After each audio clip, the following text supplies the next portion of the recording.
Manager બાટલાનું કઈક setting કરાવી દો ને, ઘરે રાયડું નાખે છે. હવે અહીંયા ક્યાં બાટલો હતો? હું 5 વાગ્યા રજા રાખીને લાકડા વીણવા જવાનો છું. અને આ કોણ છે? અરે ઈ મારો શીખાવ છે. ઈ બરેક સામ નપાસ થયો તેને બાપા મારી પાસે હીરા શીખવા મૂકી ગયા. એટલે આ હું 10 વાગે દોડ્યા આવો છો, આમાં મારે તને હું હીરા શીખવાડવા? જો તો ગુરુ આ હીરો કેમ કાળો દેખાય? તારો બાપ ચશ્મા કાઢીને સીન નાખવા આવ્યો છો કે શીખવા? આમ જોવો બધાય, હમણાં યુદ્ધ હાલે છે ને એના હિસાબે ભાવમાં રૂપિયાનો ઘટાડો આવ્યો છે. આ મારા બેટાએ બહુ કરી, હવે યુદ્ધ બંધ થાય તો સારું. તો તમે સમાધાન કરવા જાવ ને. હવે તું સાનો માનો હીરા ગાવા મીને. ગુરુ એક વાત કહું. હા કે ને? કાઈ મને સપનું આવ્યું. હું રિક્ષામાં જતો હતો ને તો એક છોકરી મારા પાસે નંબર માંગ્યા. કે મેં નંબર લખવા ગયો ને કે બોલ બંધ નીકળી. પછી હું નીંદર ઉડી ગઈ. માય કાંગરી ના તમારે સપનાય નો જોવાય. સાનો માનો હીરા ગાવા મીન. આમ જોવો યુદ્ધ ભયંકર થઈ ગયું છે અને સ્થિતિ બહુ ખરાબ છે, એટલે આઠાનાનો પાછો ઘટાડો આવ્યો છે અને મારે કટિંગ હારું જોહે.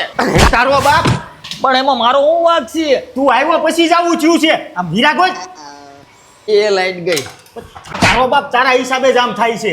ગુરુ બીજાની દે જો મારી માથે ઉતારો છો. મને ઈ સમજાતું નથી કે કટિંગ સારું જોઈ છે, ભાવમાં ઘટાડો થાય છે, પણ ટાઈમમાં કોઈ દી ઘટાડો ન થયો. આમ જોવો બધાય, યુદ્ધની સ્થિતિ ભયંકર થી અતિ ભયંકર થઈ ગઈ છે. આ બાંગો પણ ઘડિયા ને ઘડિયા આયલો આવે છે. આપણે હીરા ને જ ઘઉં હાલ આપણે લાકડા કાપવા ગયા છે.